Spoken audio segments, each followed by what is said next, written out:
Obrigado aí pela presença de vocês.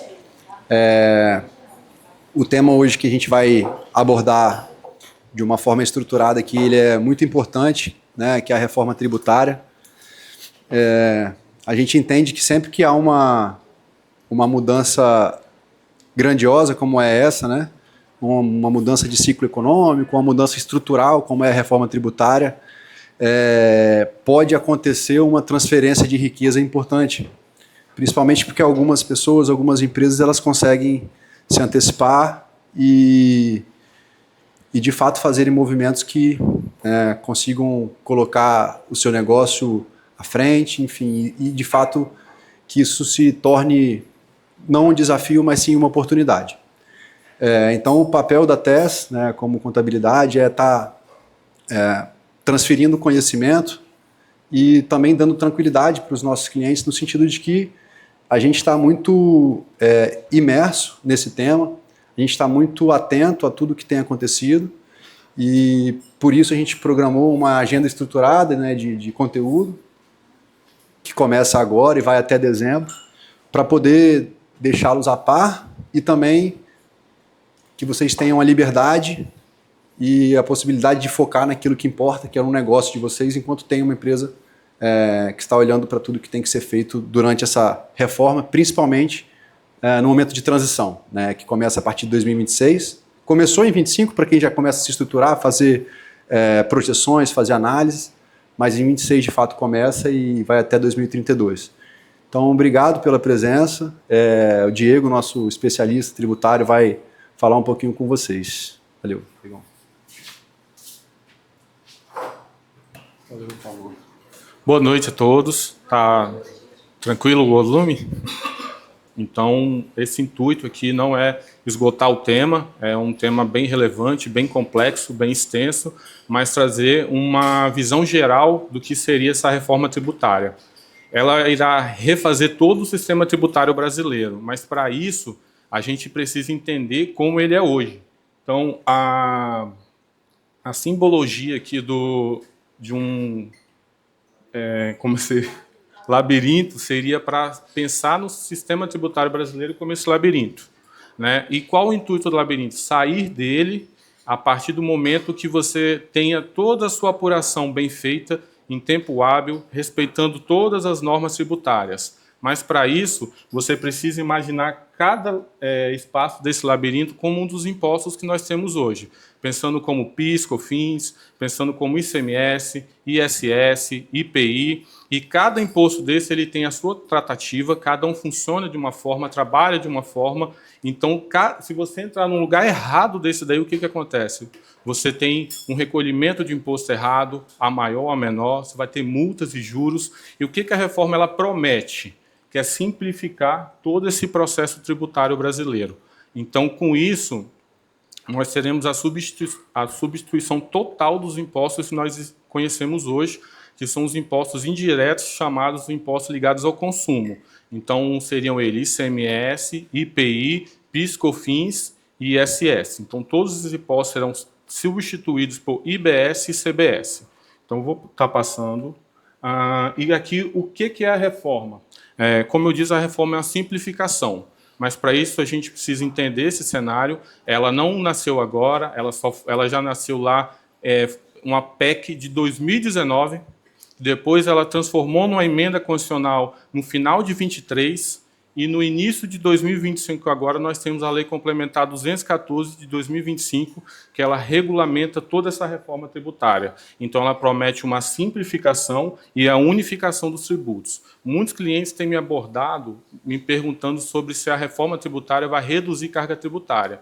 Tá? Não é o foco dela. Pelo contrário, a Gabriela já riu. As empresas precisam se adequar, se atentar, porque, de acordo com as nossas projeções, se uma empresa simplesmente se acomodar e não prestar atenção, ela pode... Nós fizemos até projeções aqui de clientes que poderiam sair de uma alíquota de 9%, 10% para 44%. Então, as empresas elas precisam, de fato, agora se organizar para entender as mudanças e se antecipar a isso. Então, por isso, esses encontros, Por isso a gente promove essas questões de demistificar essas questões e está passando tudo detalhado. Então, agora vem o segundo tópico. Por que o Brasil precisa de uma reforma tributária? Primeira coisa, cenário atual, a complexidade absurda. Então, estudando sobre esse tema, a gente chegou a alguns estudos que o Brasil, da nossa Constituição Federal de 88 para cá, foram editadas mais de 460 mil normas fiscais. Isso equivale a mais de 37 normas por dia útil. Então, você imagina a complexidade de lidar com tudo isso. E com essa complexidade toda, ela vem a insegurança jurídica, né? Porque hoje, a partir do momento que você apura seus impostos, devido à complexidade, isso pode ocasionar possíveis autuações junto ao fisco estadual, municipal, federal. Então, essa insegurança jurídica também é um dos pontos da reforma tributária. E outro ponto também é a questão da guerra fiscal que existia entre os estados, né? A gente sabe que o Espírito Santo é um estado que vem aplicando muito bem esses benefícios fiscais, mas isso, de fato, era uma guerra. Até 2017, onde existiu uma lei complementar que regulamentou todos esses benefícios, e de lá para cá veio a reforma tributária. Então, a reforma tributária ela visa acabar com todos os incentivos fiscais que nós conhecemos, né? Então, quem conhece muito aqui a parte do ICMS compete, né? Que é muito falado no nosso estado, o Investe, ele já tem uma data para terminar, que é 31/12/2032. Então, a partir dessa data, a reforma tributária ela começa a valer os seus impostos na totalidade, esquecendo o modelo atual. E aqui eu vou trazer as principais mudanças que a gente aponta nesse momento. Eu não posso ficar na frente da caixa, né? Seriam a cobrança no destino. O que seria hoje? Uma empresa no Espírito Santo hoje, quando ela vende para fora do estado, vamos dizer uma venda normal. Ela pega, emite sua nota fiscal, tributa 12% e vende para outro estado. Esse 12% que ela destaca na nota, isso é um imposto que é devido para o Espírito Santo. Então, isso fica nos cofres públicos aqui. Com a reforma tributária, o imposto ele vai ser devido no estado que está consumindo a mercadoria. Então, uma empresa do Espírito Santo vendeu para o Rio de Janeiro, fez todas as tributações, aquele imposto que é recolhido ele não é devido para o estado do Espírito Santo, ele é devido para o estado do Rio de Janeiro. Mais para frente a gente vai falar mais sobre isso, sobre os impactos que isso pode acontecer no nosso estado. Outra coisa que ele vai trazer, a reforma traz, é a não cumulatividade plena. O que seria isso?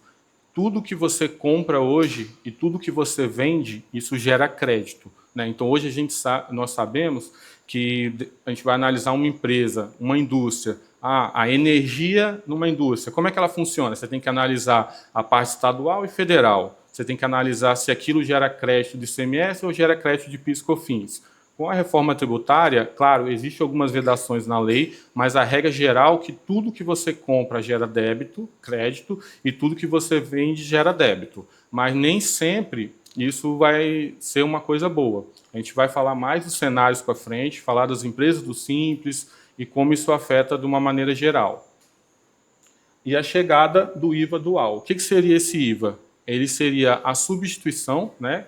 Igual está ali do ICMS e ISS, ele transforma no IBS, que esse imposto IBS ele vai ser destinado à parte municipal e estadual. Então, agora não vai existir mais aquela questão, eu presto um serviço, isso vai incidir ICMS ou ISS, não tem essa nomenclatura mais, não vai existir um ou outro, ele vai coexistir e vai tributar em cima de tudo. Então, eu sempre dou o exemplo das locações, né? A gente sabe que locação não é uma prestação de serviço, ela não incide ISS. Porém, com a reforma tributária, ela vai incidir o IBS e o CBS. Não terá mais essa separação. Então, esses dois impostos eles serão únicos. Ele não vai existir um ou outro. Sempre que existir a tributação, é dos dois. É por isso que, então, é o IVA dual. O IVA é essa forma de tributação da reforma tributária dual, porque serão dois impostos. IBS da parte estadual e municipal e o CBS ligado à parte federal. Eles terão alíquotas únicas, né, pela simplificação. Pode.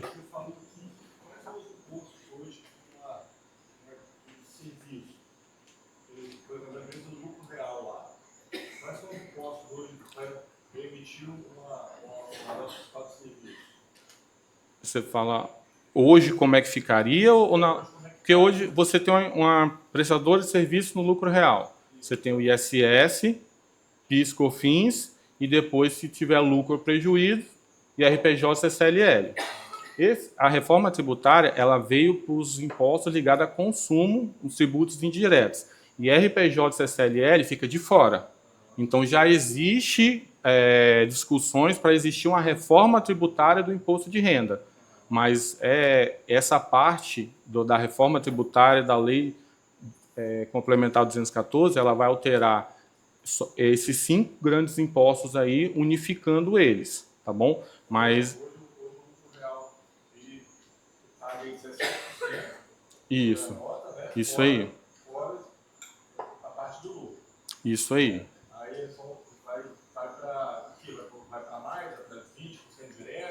A alíquota ainda ela não foi estipulada. Então, eles estão falando que a alíquota pode gerar em torno de 26,5%, 28% e algumas projeções até mais de 30%. Tá? Mas aí a gente tem que lembrar que da não cumulatividade. Então, se você tributa na saída, você também tem um crédito na entrada. E depois a gente vai verificar que a tributação dele é por fora. Pela simplificação, pela transparência, esse é um dos pontos da reforma. Hoje, você pega um produto no Brasil, é muito difícil você saber a carga tributária efetiva. Com a reforma tributária, você vai identificar de cara o tributo que está sendo cobrado, porque ele vai ser extra. Igual, toda vez que eu falo isso, todo mundo fala, é igual nos Estados Unidos, você tem R$100 o produto, mais tanto de imposto que você desembolsa aquilo. Então, vai ser dessa forma, tá? Mas igual no caso do lucro real aí, ele vai substituir o ISS, igual no seu caso da prestadora de serviço, o ISS, PIS e COFINS. Então, esses 3 impostos, nesse caso, ele vira IBS e CBS. Aí você vai fazer os débitos e créditos, vai analisar se você tem imposto a pagar ou imposto a recolher, e depois você vai calcular o seu imposto de renda da forma convencional, até que venha a reforma da Previdência, a reforma do imposto de renda, tá? Se alguém tiver mais alguma dúvida. As empresas de prestação de serviço vão ter alterações. E as empresas locadoras de imóveis, por exemplo, a administração de imóveis, vai ter modificação com a reforma? Todas as empresas, até MEI. Então, assim, essa parte, ela vai... Tudo que incide esses impostos, eles sofrerão alterações. Tá? Então, isso aqui não vai ter nenhuma empresa que vai ficar isento. Eu estava até estudando esses dias sobre até o produtor rural. Existem situações dentro da Lei 214 que isenta ou não o produtor rural de recolher os impostos, que aí vai existir o federal e o estadual tudo junto. Tá? Então, será... tudo.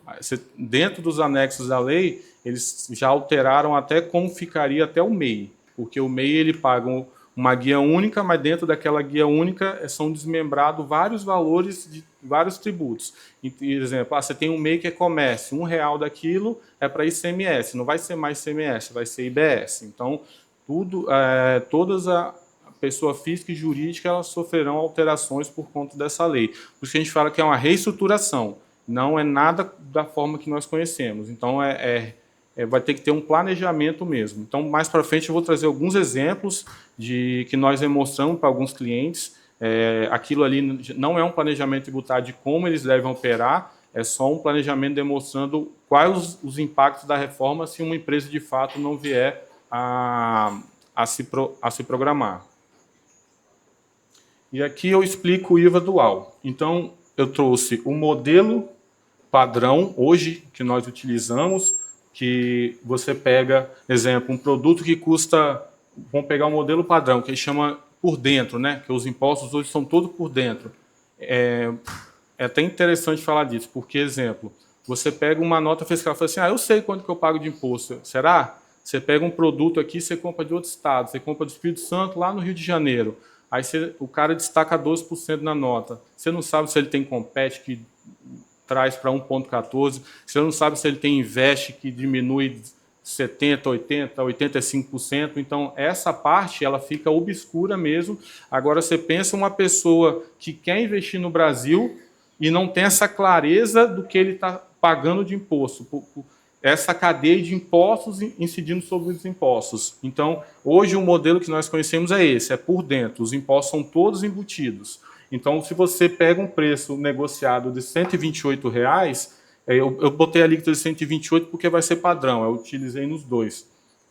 Você aplica o 128, aí a gente pegou ali digamos que o preço da mercadoria fosse 100.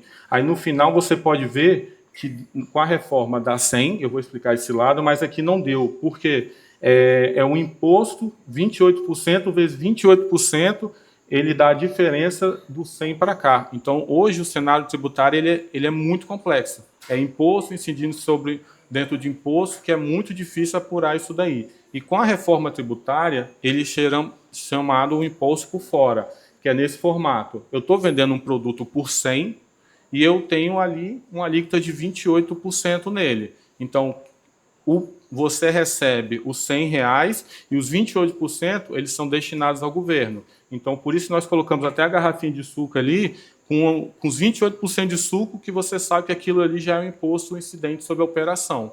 Entendeu? Então, essa é a clareza que a reforma tributária quer trazer. E por isso que eu falo, não é diminuição de carga tributária, é uma simplificação do processo. Tá? Então, esse tipo de conta aqui é o que a gente tem que entender com vocês a partir de agora, fazer algumas adequações de sistema, fazer planejamento tributário para entender, de fato, os reflexos que essa reforma terão perante os negócios. Alguém tem uma dúvida sobre essa parte? Se quiser, posso prosseguir. E aqui vem uma questão muito interessante com a reforma tributária, que ela hoje é uma parte que eu falo que é mais tecnológica do que tudo, que é essa chamada split payment. O que isso seria? Com a reforma tributária, aquilo que você hoje recebe através de instituições de pagamentos, você já vai receber o valor líquido. Então, aquele exemplo que vamos pegar o exemplo aqui da garrafa de suco.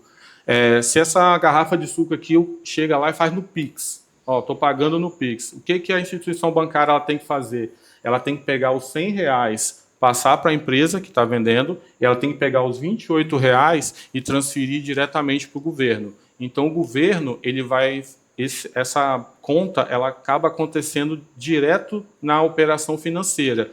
E, de acordo com a lei complementar, não é somente fazer isso. Eles irão atrelar a um documento, eles usam essa expressão, você vai atrelar o documento eletrônico à operação financeira. Isso é algo que nunca aconteceu, por mais que outros países já aplicam esse IVA já é aplicado em mais de 170 países, mas o Brasil foi pioneiro nessa situação, onde você vincula um documento eletrônico a uma operação financeira. Isso para o quê? Também reduzir a sonegação fiscal. Então, é mais um ponto de atenção nas empresas, porque isso não vai mexer na parte tributária. Você não vai aumentar o seu tributo, mas mexe diretamente no fluxo de caixa. Porque aquele imposto ali que você iria pagar daqui a um mês, ele é antecipado.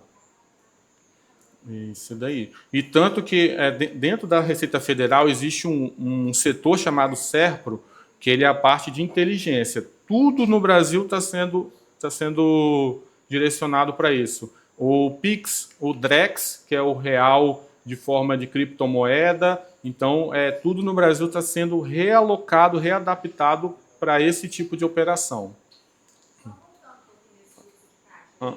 Existe o regime de competência Perfeito. e o regime de caixa. Isso. Então, quando a gente emite a nota de uma venda de cartão, Isso aí. a gente tira a nota total. E se eu vender no boleto, eu deixo para tirar a nota quando o boleto é pago.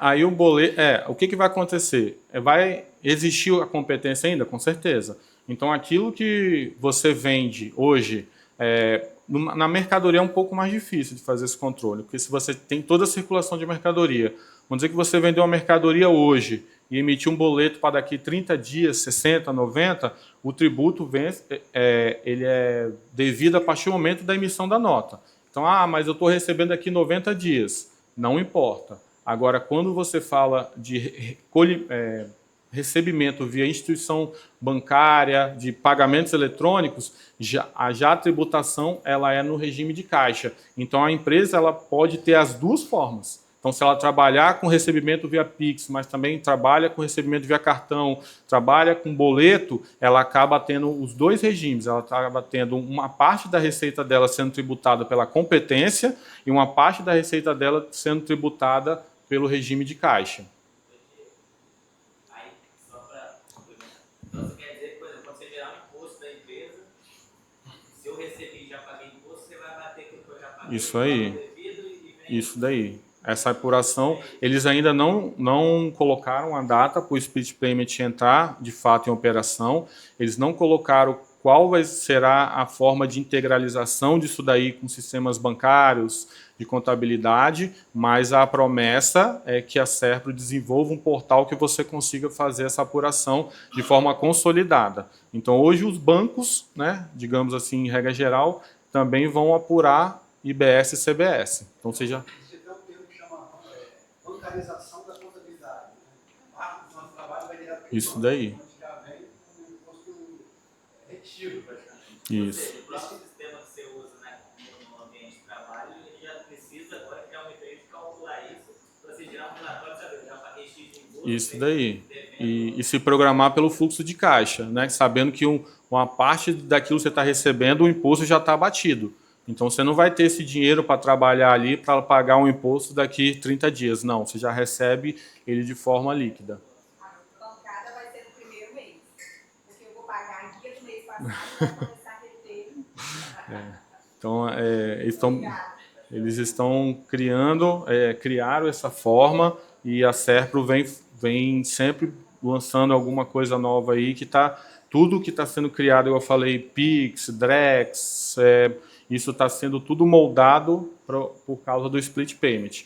E lembrando que isso não vai mexer só nisso, também com questão de sonegação. Porque obrigatoriamente você vai ter que vincular um documento fiscal eletrônico à operação. Então não existe mais aquilo de você estar recebendo alguma coisa ali e não estar emitindo nota. Lembrando que isso vai ser feito diretamente por bancos, por instituições que estarão transmitindo declarações, e uma não vinculação de documento aí pode até gerar já uma autuação por conta do... Na pessoa física também vai ter esse movimento do banco na operação financeira? Depende se você for caracterizado como contribuinte de IBS e CBS. Né? Igual, digamos, um produtor rural. Produtor rural que tiver uma receita anual inferior a 3.600.000, ele está desobrigado de recolher o IBS e CBS. Agora, não é em todas as operações 3.600.000. Não serão em todas as operações, né? Porque eu fiz um Pix para você, que aquilo ali já vai reter, não. Existe uma caracterização do que é contribuinte ou não do IBS e da CBS. Então, se você for uma pessoa física que você se enquadra em algumas daquelas questões que te tornem contribuinte, isso pode ser cobrado. Sim. Hã?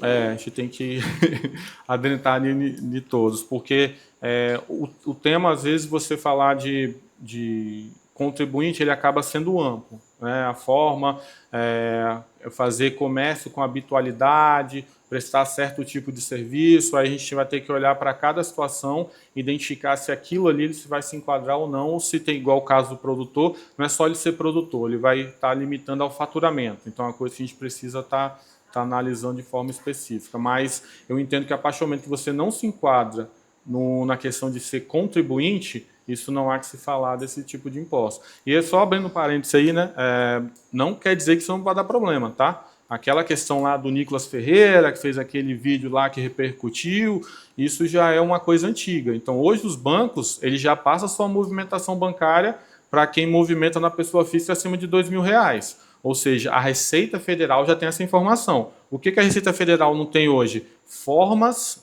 eficazes de fazer essa fiscalização. Então, mais a informação já está indo para eles. Então, a gente acredita que no futuro aí, eles possam estar vinculando a sua declaração de imposto de renda com a sua movimentação bancária. Então, não adianta mais a gente se preocupar com aquele saldo de 31/12, porque é o que vai na declaração de imposto de renda, uma vez que ela já tem todo o seu histórico mapeado, porque as instituições elas passam mensalmente, né, esse valor para os bancos, tá bom? Mais alguma dúvida sobre o split payment, essa parte? E agora vem um período aqui, digamos, mais caótico da reforma tributária, que vem chamando momento de transição. O que vai acontecer nesse período? Esse cenário, igual do labirinto, confuso, difícil de saber a carga tributária, ele vai coexistir com o formato atual, transparente, demonstrando qual minha carga tributária, não cumulatividade plena, alíquota única. Então, quem já fez uma reforma dentro de casa aí e morando dentro sabe como é que é esse furdunço. Então, isso vai se resumir aqui. Então, será um momento de grandes oportunidades para quem se organizar, para quem, de fato, se antecipar às mudanças, porque ele será um período longo. Então, eu vou passar cada ano aqui e vou fazer algumas considerações e quem tiver alguma dúvida pode levantar a mão. Então, a gente já começa em 2026 aqui com uma tributação de 1% de IBS e CBS somando eles. Mas essa situação aqui, eu vou trazer algum slide depois explicando, que para quem se organizar, ela será só informativa, ela não será tributária. Então, você não vai desembolsar de fato. Você vai informar nos documentos e nas declarações, mas ainda não será cobrado. Então, 2026, a gente já precisa se antecipar às mudanças, já precisa entrar em contato com software, já precisa manter conformidade fiscal das empresas para não ser onerada nesse 1%. Né? 1% parece pouco, mas se você pensa 1 milhão de faturamento, é 10 mil ali que você poderia ter economizado, já um salário de um puta profissional para você ter dentro da sua empresa. 2027, o que acontece? O famoso PIS e COFINS, ele é extinto. Acabou o PIS e COFINS de 2027. Ele entra a figura do imposto, o tributo que será substituído pelo PIS e COFINS, que é a figura do CBS. Eu coloquei 100% aqui, que é 100% do imposto já entra em vigor. Nós não temos uma alíquota efetiva ainda para esse imposto, então a gente trata como se ele já estivesse valendo. Não. Se eles seguirem a alíquota de padrão de 28%, eu acredito que fica entre 8,7% por aí, mais ou menos. Mas o que acontece é que muitos setores eles estão chegando para quem está fazendo as normas da reforma tributária e pedindo uma isenção. A gente sabe o seguinte: a partir do momento que você isenta alguma coisa, isso vai para algum lugar. Eu fui lá e dei isenção, igual aconteceu da cesta básica. Eles vão lá, vão na alíquota máxima e dão uma elevada nela. Então, a ideia é que fiquem, já foi falado 26,5%, 28%, mas alguns especialistas falaram que pode passar de 30%. Então, o Brasil teria o maior IVA do mundo com isso. Então, eu acredito que terá, com certeza, mas ainda não tem essa alíquota de fato. Tá? Então, em 2027, PIS e COFINS, ele acaba, né? Porém, já entra a CBS. Já entra no formato novo. Não cumulatividade plena, tudo que você compra vira crédito, tudo que você vende vira débito, porém, ainda você vai ter os outros impostos da forma normal. Se eu tenho ICMS, ele vai ser do formato que a gente conhece. Se eu disser, igual no seu caso, é o serviço, ele vai continuar normal. 28 mantém o formato de 2027 e a partir de 2029 que a gente começa a misturar mais ainda. Por quê?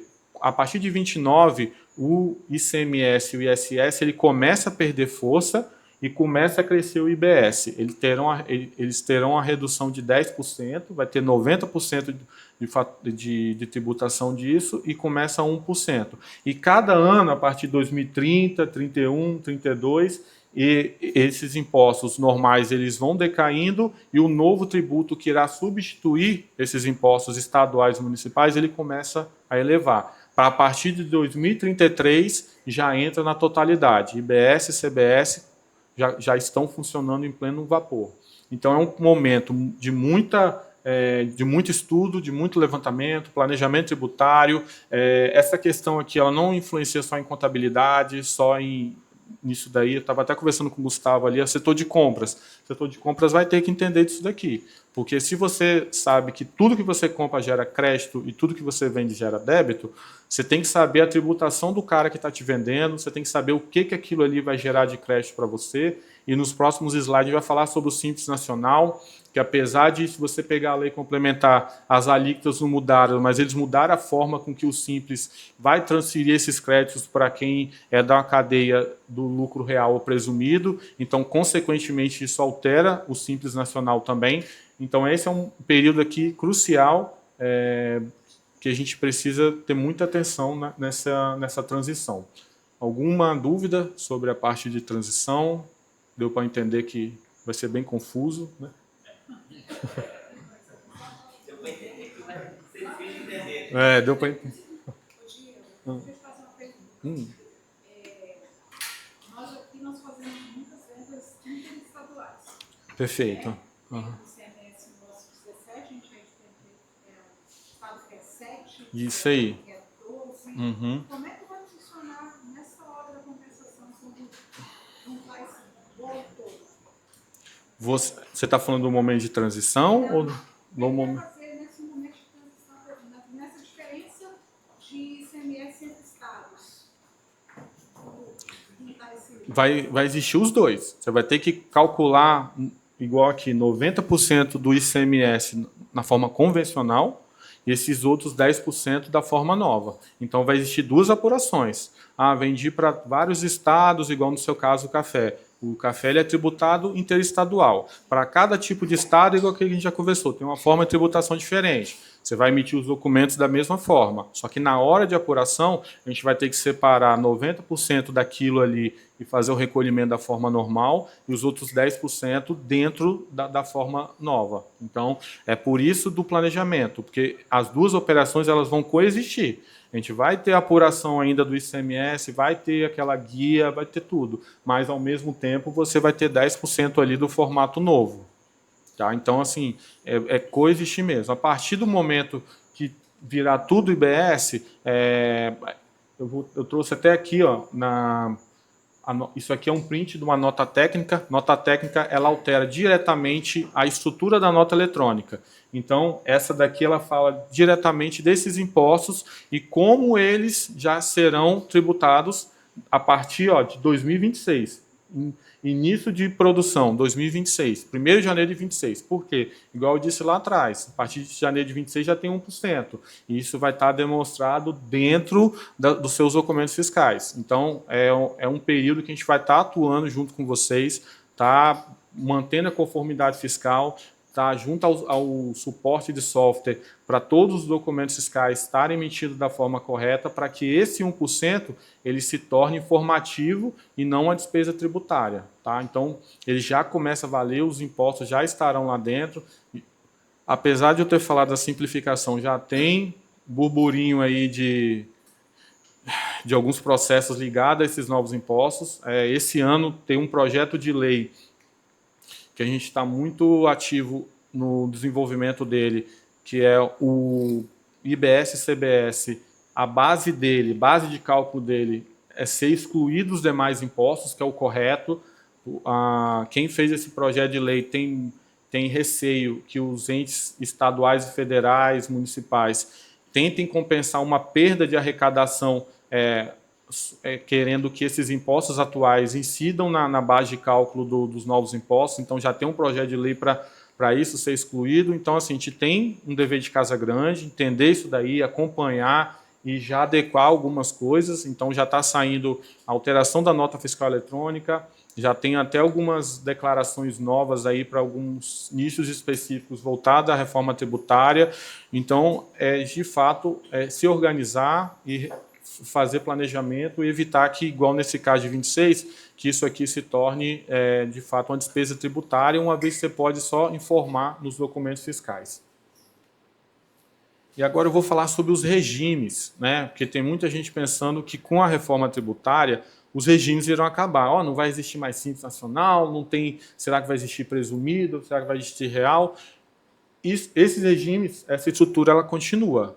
O que muda é a forma de tributação, né? Ela vai ser toda reestruturada e as empresas precisam se readequar. Igual o Simples Nacional. O que eles fizeram com a publicação da Lei Complementar 214?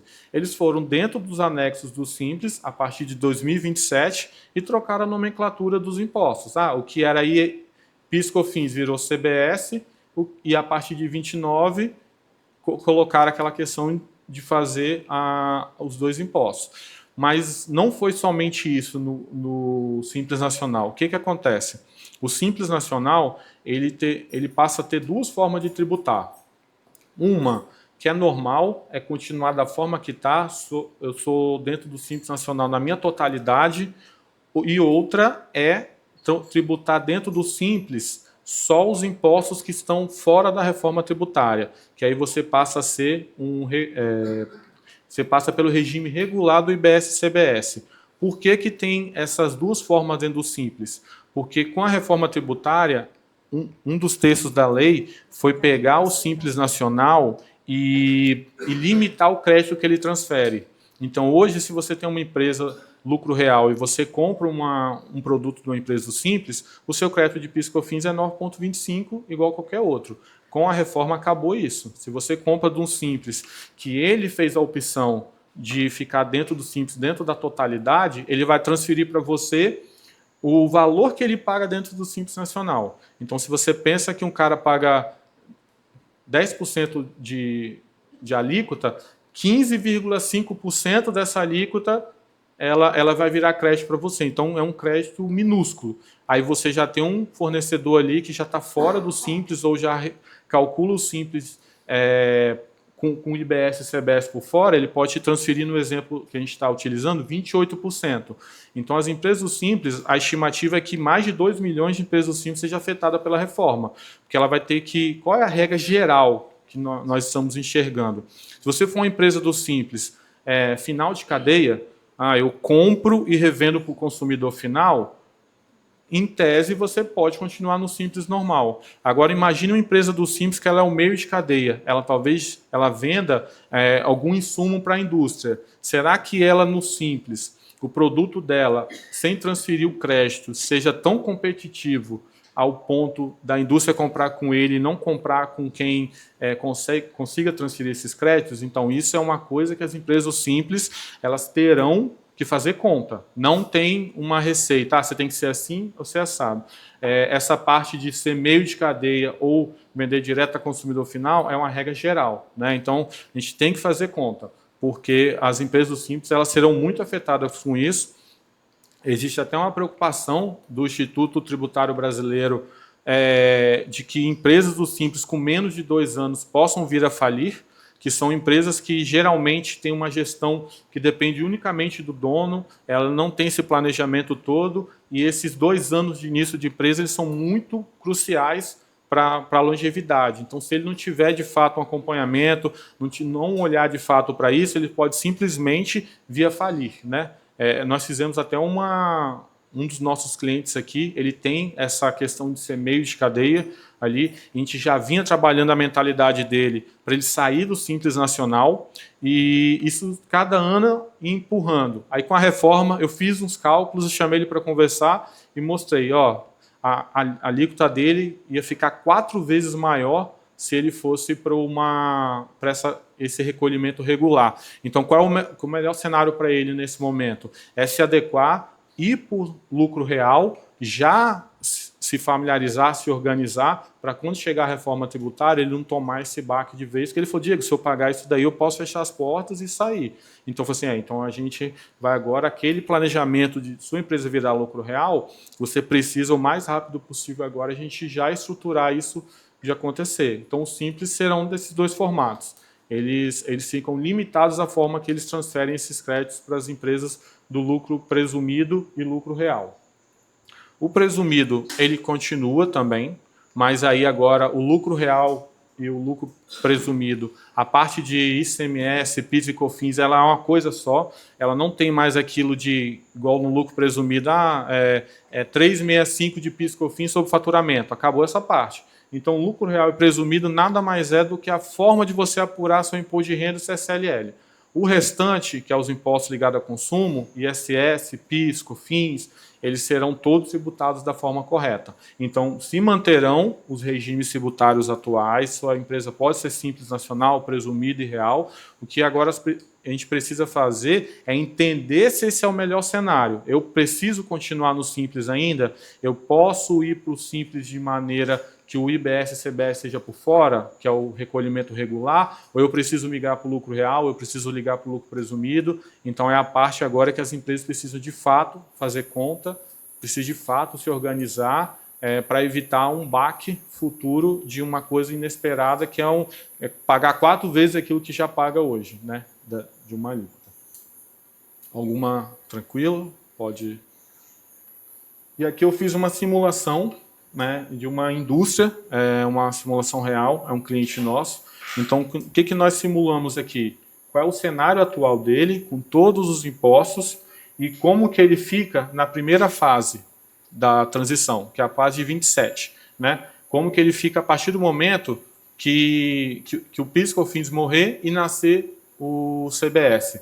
Ele teve uma redução no primeiro momento, lá o último quadrinho, a carga tributária dele teve uma redução, porque nesse caso aqui, seguindo uma alíquota padrão de 28 e obedecendo os débitos e créditos, ficou mais vantajoso para ele ainda em 2027. Então, diminuiu a carga tributária dele. Porém, a partir de 2033, com a perda de benefícios fiscais, com ele sendo tributado integralmente por IBS e CBS, pode ver que houve uma crescente na alíquota ali. Então, esse é um acompanhamento que a gente vai estar fazendo agora, nos planejamentos tributários. Ali reduziu quantos por cento? Fala, dá para chegar mais ou menos. 100. Aqui teve um crescimento de 2. Aqui eu não, foi pouco. Então é menos. Foi mais um ajuste do CBS aqui, mas foi pouco. E do outro subiu praticamente 20 cacetados. Isso aí. Isso daqui foi quando saiu o quê? Saiu o ICMS, né? Ó, o ICMS e entrou o IBS. Porque o ICMS é de uma indústria, geralmente é uma empresa incentivada, investe, compete, então tem uma carga menor do ICMS, e a partir do momento que você traz o IBS, dependendo do seu tipo de produto, você não tem benefício nenhum. Tá? Então, a gente trouxe isso daqui para verificar que a gente tem que realmente fazer o planejamento tributário, entender a melhor forma. Tá? Não tem nenhum estudo que tenha previsão de mudar esse tipo de incentivo que as empresas têm hoje de uma outra forma? Porque... O que... Então, igual aqui na parte de transição, vamos voltar aqui. Na parte de transição, você pode olhar que o ICMS, digamos, 90% de ICMS e 10% de IBS. O que tem para 2029 até 2032? Vai existir um fundo de compensação para as empresas que têm benefício fiscal e, consequentemente, pode ter uma redução desse benefício. Então, ainda não sabemos se será um benefício financeiro, ou como que serão aplicados esse benefício. Mas, nesse momento de transição, tem um fundo de compensação. Agora, fora disso daí, dentro das normas do novo formato, alguns produtos terão redução, tá?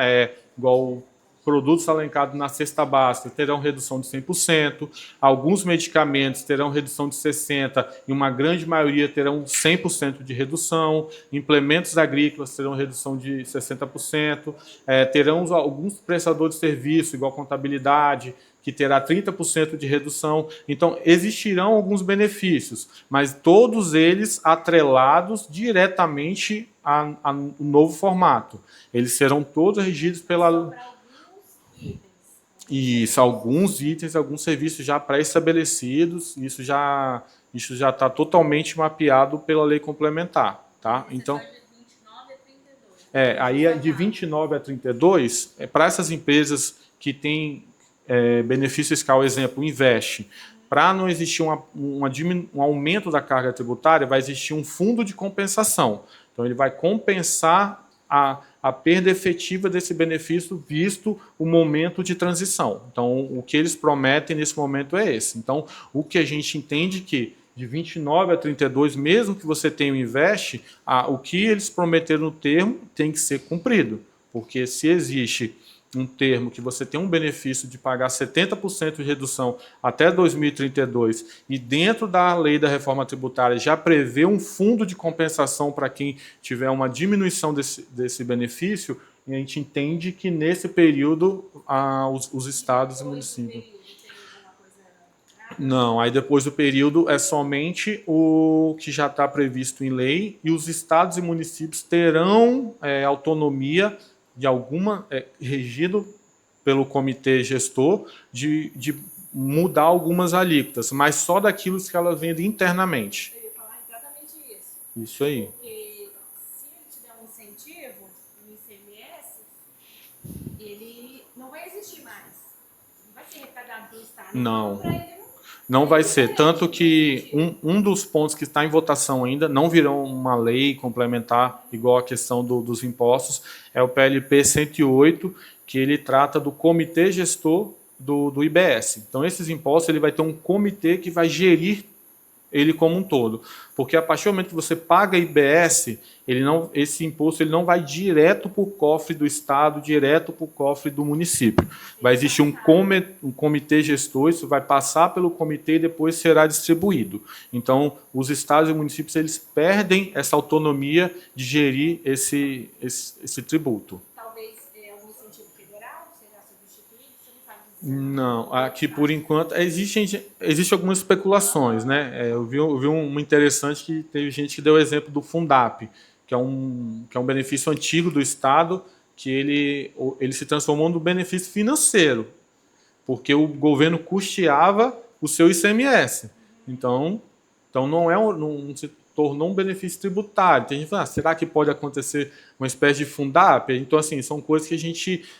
muitas coisas da reforma tributária ainda está em discussão, a gente tem acompanhado bastante isso, mas o que a gente tem é que igual eu te falei desse período de transição, o fundo de compensação, e aquilo que já é previsto em lei de ter a redução ou a isenção do IBS e CBS. Mas fora isso, a ideia é que realmente acabe, para acabar com que um dos motivos da reforma é a guerra fiscal.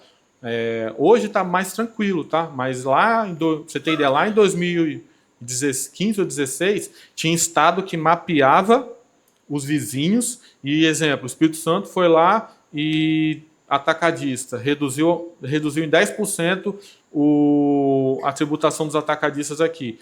A Bahia chegou e falou, beleza, quem comprar daquele fulano ali vai ter que glosar 10% do crédito. Era essa briga. Aí em 2017 houve uma convalidação, né? E aí depois disso começou um copiar o outro. É igual, você entra em algumas legislações do nosso estado, esse dia eu estava vendo uma da indústria de farinha de trigo. Ela trouxe uma redução de 100% e já colocou na legislação, que copiou um dispositivo legal do estado de Minas Gerais. Igual esse dia eu estava conversando com o Mike, ele me passou uma lei lá do Rio de Janeiro. Eles pegaram o nosso compete aqui igualzinho, fizeram um Ctrl+C, Ctrl+V lá no Rio e chamaram de Rio Log. Então, aí depois começou um copiar o outro. Mas a intenção da reforma é, de fato, acabar com essa guerra fiscal. Então, se eles vierem a colocar muitos estímulos digamos assim, de incentivos, acaba que meio que se perde um dos pilares da necessidade de existir uma reforma tributária.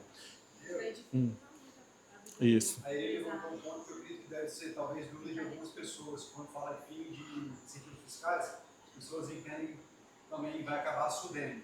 Não. Não é o caso. Isso. A Sudene ele é um benefício benefício fiscal ligado às empresas do lucro real, né, e ligado a apuração do lucro do imposto de renda. Então, como eu disse anteriormente, o imposto de renda ele não é afetado pela reforma tributária. Consequentemente, as empresas do Estado do Espírito Santo que têm SUDENE, elas poderão ainda manter esse benefício após a reforma, né? Então, possivelmente isso possa ter algum reflexo quando existir uma reforma do imposto de renda, mas por enquanto isso é um ponto muito favorável para o Espírito Santo, porque o Espírito Santo, eu vou mostrar alguns dados para frente, ele vai perder, né, assim, algumas competitividades aí devido ao fim do benefício fiscal e ainda o imposto ser devido no estado consumidor. O nosso estado hoje ele é muito mais produtor do que consumidor, entendeu? Então ele pode perder com isso daí, mas a gente tem algumas coisas, igual o caso da SUDENE, que a gente pode ser uma vantagem, visto a Minas, a Rio, a São Paulo, são estados aí que não conseguem aplicar esse tipo de benefício. Eu trouxe também aqui, voltando aos exemplos, alguns exemplos de clínica, também que no caso igual o caso da indústria, no primeiro momento ela teve uma redução ali, ó, da alíquota, e posteriormente ela teve um aumento da alíquota a partir de 2033. Mas isso daqui não é, digamos assim, um planejamento tributário nosso, que o nosso cliente tem que ficar dessa forma. O que eu quis trazer aqui? Pegar do jeito que está hoje e simular situações se a empresa não tivesse se adequado. Tá? Então, essas simulações aqui não é um planejamento tributário falando, não, você vai ficar desse formato. Não, é falando, ó, se você não se adequar, é isso que pode acontecer com sua carga tributária. Ela ser elevada a um fato de você não se preparar durante a reforma tributária. Mas eu não sei se, quando você fala se adequar, eu acho que não ficou muito claro. Vamos lá, se adequar. Vou te dar um exemplo. Você vai ter crédito e débito sobre tudo que você compra. Aí chega um cara lá e te vende um produto e ele é tributado pelo Simples Nacional. Você não vai ter crédito sobre aquilo. O que você vai fazer? Você vai buscar talvez um fornecedor que seja fora do Simples, vai te transferir 28%, entendeu? A empresa que não se programar, também igual o caso do split payment, não se programar para o fluxo de caixa, ela não vai entender aquilo ali, vai ficar patinando um tempo. Então, existe uma programação. Você tem que realocar, às vezes, o preço, você vai ter que se reeducar do preço praticado. Algumas pessoas, alguns estudiosos falam que as empresas de serviços serão muito afetadas no início, por conta da reforma, porque com a não cumulatividade plena, você vai ter crédito na compra. Mas qual é a maior carga tributária, qual é o maior custo de um prestador de serviço? Geralmente é a folha de pagamento. Você não tem crédito sobre aquilo.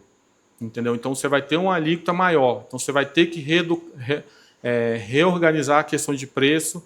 Então é esse tipo de organização que a gente fala. Olhar para o seu preço, olhar para quem te vende, saber se quem te vende está dentro do Simples, se está fora, se vai te transferir crédito, se não vai. Entender de fato toda essa mudança e se antecipar. Isso aí, você vai ter que fazer todo esse cálculo.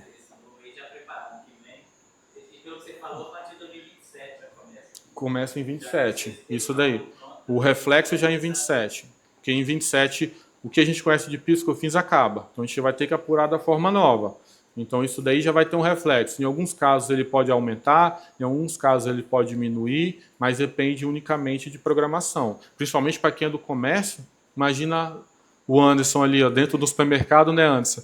Ter que conhecer o regime tributário de cada um dos seus fornecedores. Mas é uma coisa que a gente vai ter que começar a mapear, até para você entender o que vai te gerar crédito, o que vai te gerar débito e quanto isso vai ter de aumento ou diminuição da carga tributária, visto a uma mudança dessa. Então, realmente é uma reorganização de como a empresa já trabalha.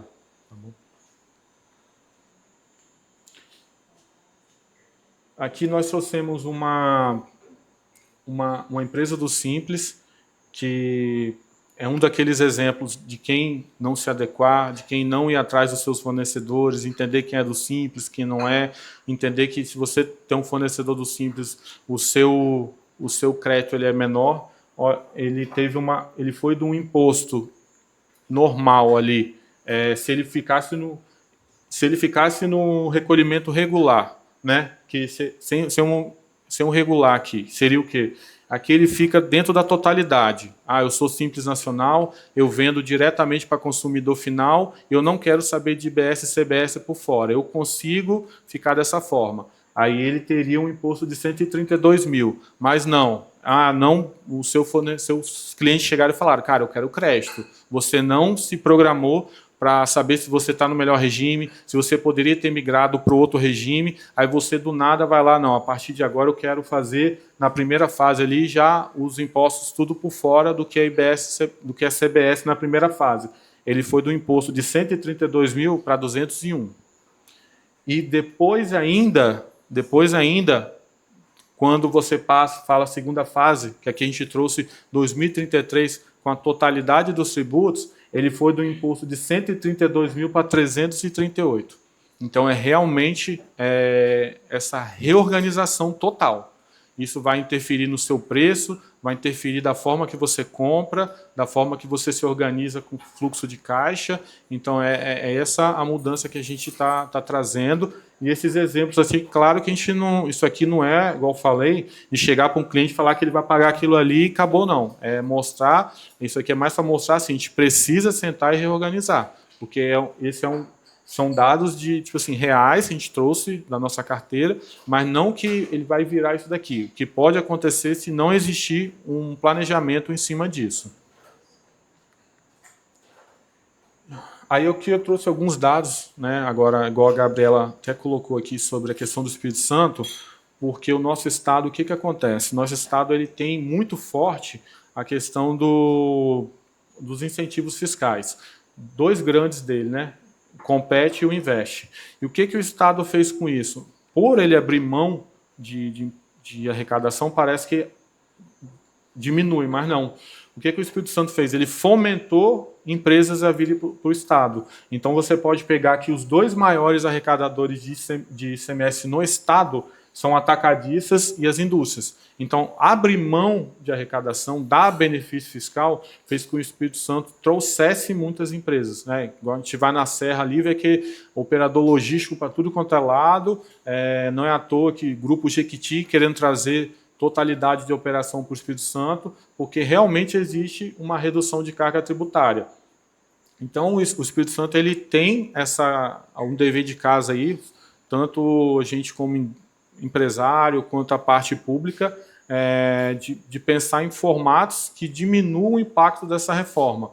Claro que a gente fala de diminuir a arrecadação, a própria lei complementar, ela coloca um momento de transição grande para os estados, que diminui a perda de arrecadação, que pode chegar até 2077, a gente sabe que é algo longe, mas o Espírito Santo ele já está se antecipando a isso.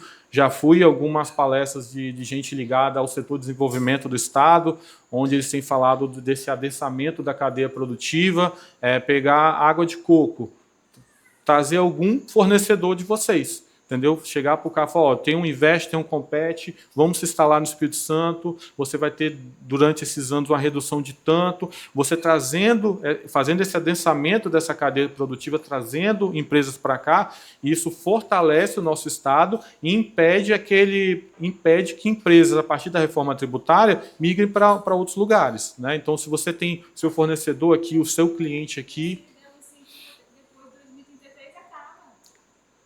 2033 acaba. Só que acaba. Só que também assim, acaba, mas também se ele mudar, a carga tributária dele lá vai ser a mesma coisa também.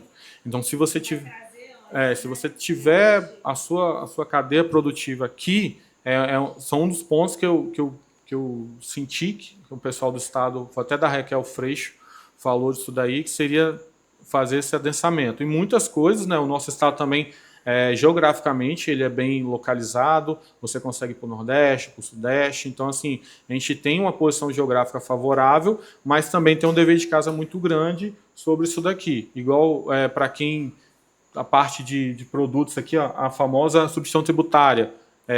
Nos bastidores da reforma, até isso virar uma lei, os estados bateram muito em cima dessa tecla, que é a substituição tributária, para quem não sabe, é um recolhimento antecipado do ICMS. Então, só para os cofres públicos aqui, ó, isso isso aqui é 2023, representou quase 3 bilhões de arrecadação para o cofre público, e é uma sistemática que ela vai morrer com a reforma tributária. Até agora, ela não tem previsão de existir isso na reforma tributária. É uma vitória isso. Eu até tenho uma posição, se isso vier a ser praticado, tudo que vem se falando em simplificação, isso cai por terra, que a gente sabe, né, Gabriela, lá com essa substituição tributária, o tanto que isso torna até inviável trabalhar com alguns estados, visto o tanto que isso eleva e a complexidade que é. Então, o nosso estado, além de perder os benefícios fiscais, o terceiro maior arrecadador de ICMS acaba sendo a substituição tributária, que é uma forma de arrecadação que ela vai morrer com a reforma. Então, com a reforma, a gente passa a perder os incentivos a partir de 2033, mas temos ainda nesse cenário a Sudene, né? Tem grandes empresas vindo para cá por conta desse benefício, esse adensamento aí da cadeia produtiva. A gente até tá com um novo cliente que ele veio justamente se instalar no Espírito Santo porque os clientes dele daqui falou, beleza, eu compro de você, mas eu quero você dentro do meu estado, porque eu tenho um benefício fiscal, você vai me vender sem a incidência do ICMS, então ele obrigou o fornecedor dele, você quer vender para mim? Se instala no Espírito Santo. Tá, você comprando. E você vendendo para fora? Você vendendo para fora, aí eu... Equilibra? Por exemplo, Vamos lá. eu tenho meu fornecedor de embalagem dentro do estado. Só que eu vendo a maior parte para o Rio de Janeiro. Isso aí. Aí eu não vou ter SP. Isso aí. Só que vai ter alguma diferença, né, desse crédito que eu vou ter de compra com o débito que eu vou vender para o Rio?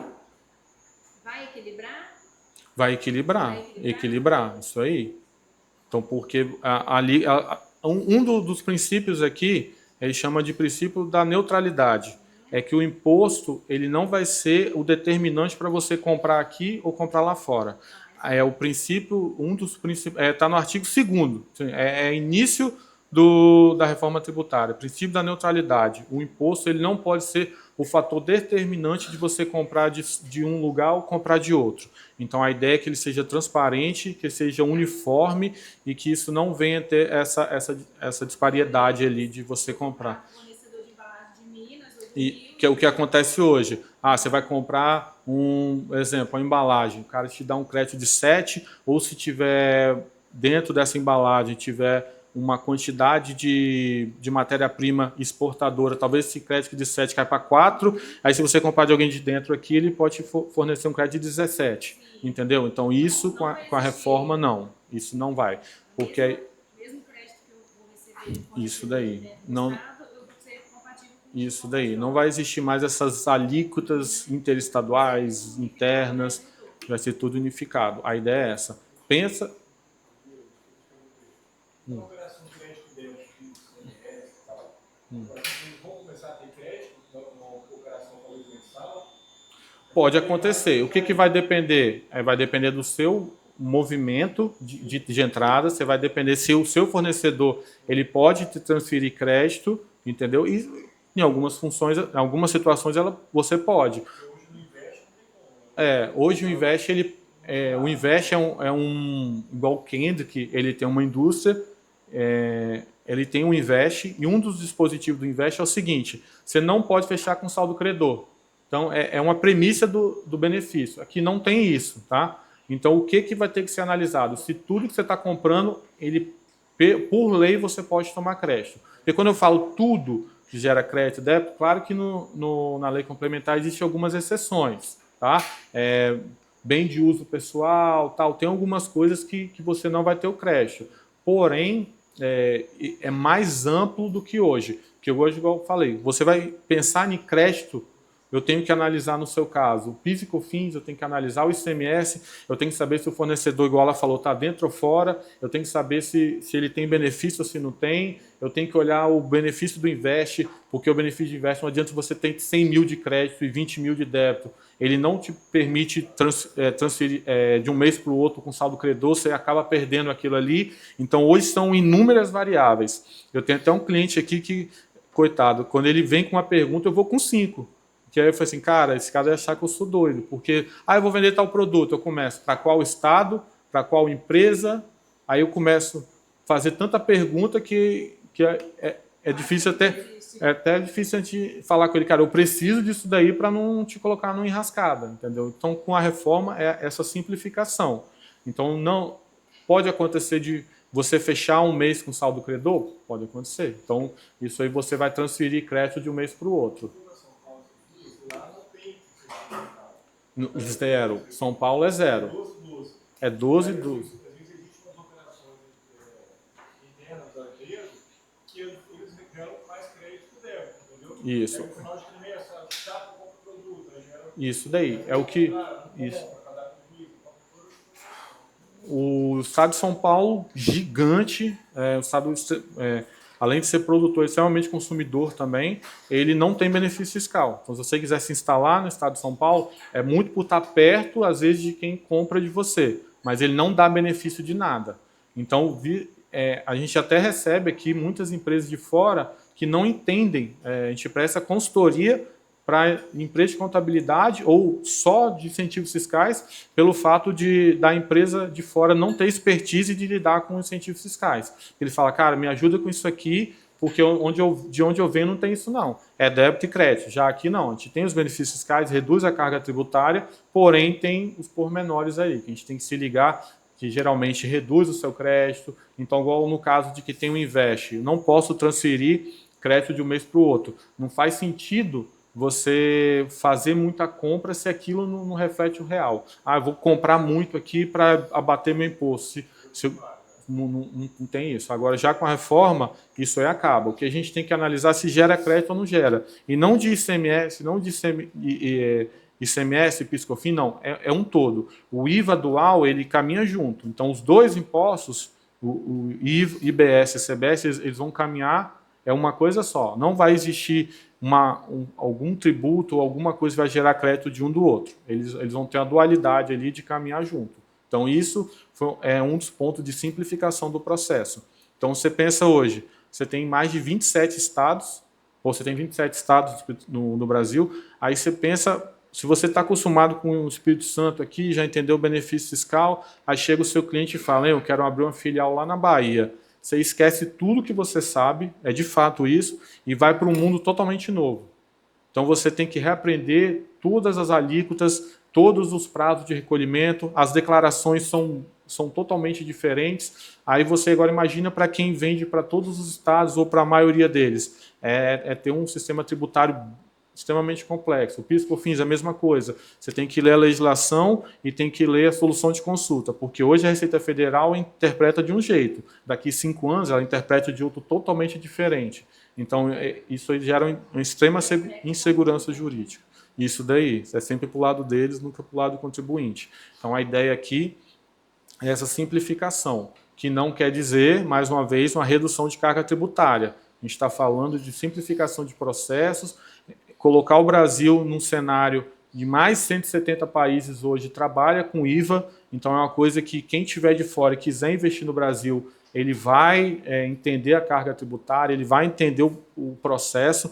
É até engraçado, a gente fala isso direto, logo que eu entrei na TES, o Arísio ele chegou com a missão aí de atender uma mexicana que queria um site para entender a tributação do Brasil. Eu não sabia nem o que falar. Assim, para a gente é tão longe uma pessoa pedir uma coisa dessa. Um site, se fosse hoje eu falava ChatGPT. Falei, instala isso aí e tenta sorte, porque não existe. Uma pessoa pedir um site para entender o Brasil, eu falei, filho, nem a gente está aqui, está entendendo. Então não dá. Então, a Arizo fez uma proposta para ela, né, Arizo? Ela falou, não, deixa com a gente aqui, a proposta é essa, porque não dá. Então, assim, a gente tem essa missão de entender esse novo, de passar por essa parte de transição, né? Mas a ideia depois é a simplificação, que aí vai entrar muito, tanto na parte de transição, há muita contabilidade, o contador vai ter a oportunidade de ser aquilo que ele deveria desde sempre,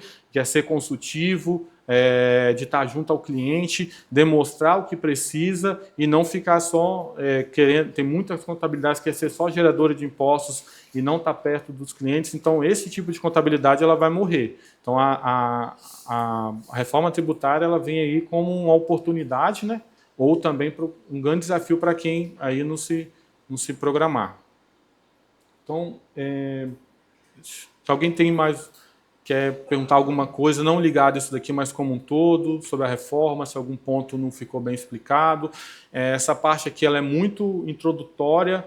A gente está falando aqui mais de 400 artigos, então são 2 leis hoje, com mais de 400 artigos, mais de 20 anexos. Então a gente não consegue esgotar todo o assunto, mas é mais para a gente ter uma noção para onde o Brasil está se caminhando, o que a gente precisa fazer para estar se readequando, refazer tudo que a gente, por mais que seja complexo, mas a gente está meio que acostumado, né, com essa complexidade e já tem esses arranjos muito bem definidos, mas agora a gente precisa parar, olhar para o novo e refazer todas essas contas para não ter aquela surpresa lá de sair do imposto de 132 para 338. Então, esse é o nosso papel enquanto contabilidade junto a vocês. Eu acho que a minha parte chegou ao fim. Estou tentando lembrar se eu tenho mais alguma coisa que eu deixei passar. Junto com esses 2 impostos, eu não falei disso, mas rapidamente, vai ter um imposto chamado imposto seletivo. Esse é um imposto que ele vai ser unicamente para desestimular o consumo de alguns produtos que fazem mal à saúde, mal ao meio ambiente. Ele veio para substituir o IPI. Então, o IPI ele vai morrer parcialmente. Quem é indústria hoje já está mais familiarizado com esse termo. Ele é um imposto ligado a produtos industrializados. Ele morre parcialmente, nasce esse imposto seletivo para esse tipo de produtos. Até as BETs agora entraram no imposto seletivo, bebidas muito açucaradas. Então tem uma série de produtos que terão a incidência desse imposto. Então ele está fora da não cumulatividade, ele vai ser cumulativo, ele só vai gerar débito, não vai gerar crédito, para realmente existir desestimular o consumo deles. Então é mais uma coisa para estar olhando.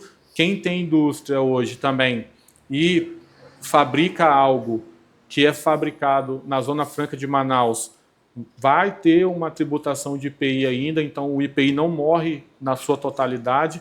Eles mantiveram essa jogada para estimular a Zona Franca de Manaus, eles ficaram com medo de tirar o IPI totalmente e desestimular os incentivos da Zona Franca de Manaus. Então, assim, mais uma vez, são N mudanças que a gente está aí para estar com vocês, interpretando essa loucura. O Brasil é conhecido como manicômio tributário, não é à toa. Então, o nosso papel aí vai ser desmistificar tudo isso e trabalhar com planejamento para que isso daqui não venha a ser um problema, mas sim grandes oportunidades. Tá? Então, assim, eu encerro minha fala, passo para o Arizo aí fazer as considerações. Muito obrigado.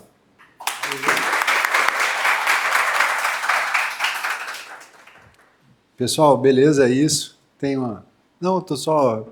Agora eu quero agradecer de novo a presença. A gente vai servir um jantar aí. Então o objetivo aqui é, obviamente, compartilhar um pouco de conhecimento e também proporcionar um momento de troca entre os nossos clientes, enfim, nossos amigos. Então, fique à vontade. Como é que é aquela frase que você encerrou lá em Vitória? Eu queria que você encerrasse novamente aqui. Como é que é? Cara, vou falar aqui.